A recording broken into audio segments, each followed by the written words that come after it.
নমস্কাৰ। গোটেই অসমবাসী ৰাইজলে আৰু বিশেষকে গোৰ্খা সমাজলে লখিমপুৰ ডিষ্ট্ৰিক্টত মাটিৰ পট্টাৰ কাৰণে ডেইলি আন্দোলন কৰি পিকেটিং কৰি বা ৰাস্তাত জুলুচ লৈ ওলাই আছে। তেওঁলোকে প্ৰাপ্য হয়, ময়ো জানো প্ৰাপ্য হয়, পাব লাগে। আৰু MLA শুনা নাই বুলি কৈছে, মই আগতেও কৈছোঁ। MLA নুশুনিলে আপুনি দিছপুৰলৈ আহক, আপুনি চিফ মিনিষ্টাৰৰ ওচৰত আহক। বিজেপি গালি দি নহ'ব। গোৰ্খাক কোনো একো কৰিব নোৱাৰে। গোৰ্খাক কিয় দিয়া নাই এইটো প্ৰশ্ন কৰিম আমি CMৰ ওচৰত আহি কিনে, হেমন্ত ছাৰৰ ওচৰত। আপোনাৰ লোকেল MLA ওচৰত আপোনালোকে নাযায় কিয়? ৰাস্তাত জুলুচ কৰিলে কিডাল হ'ব? নহ'ব নহয়, আহিব লাগিব। আৰু গোৰ্খাক তেনেকৈ হেৰি কৰে। গোৰ্খাক মই আগতে কৈছোঁ, গোৰ্খাকতো ভাৰত চৰকাৰ নৰেন্দ্ৰ মোদী ছাৰেও ৰেচপেক্ট কৰিছে, দিছে। তো সেইকাৰণে গোৰ্খাবিলাকে বেছি হেৰি কৰি লাভ নাই। আহক প্ৰাপ্য হেৰিতে। আৰু এই 25-26 তাৰিখে দুলীয়াজানত হেৰি আছে, তাতে নিশ্চয় ৰাখক, আপোনাৰ মেনিফেষ্টো ৰাখক, কি কি অভাৱ আছে আমাৰ। পাৰিলে মই যাম।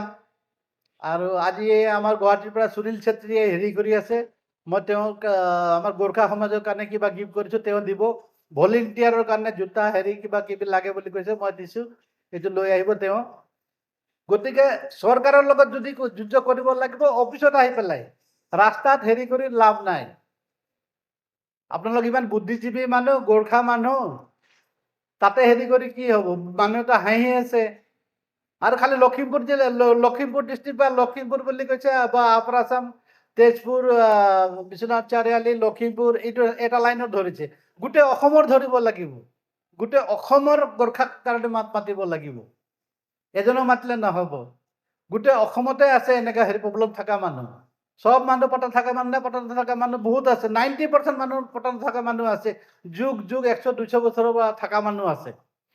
তেওঁলোকৰ কাৰণে মাতক। আপোনালোকে মাতিছে, এইটো যুক্তি আছে।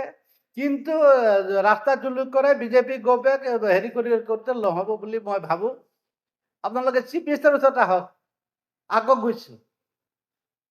আৰু 27 তাৰিখে 26 তাৰিখে হেৰি দুলীয়াজানত যিখিনি হেৰি আছে, তাতে আপোনালোকে মেনিফেষ্টো ৰাখক। সোণোৱাল ছাৰ আহিব। এতিয়াতো আমাৰ হেৰি মোদী ছাৰো আহি আছে, প্ৰাইম মিনিষ্টাৰ আহি আছে। তাৰ আগতে হেৰি কৰিব পাৰিলে বেছি ভাল হ'লে হয়।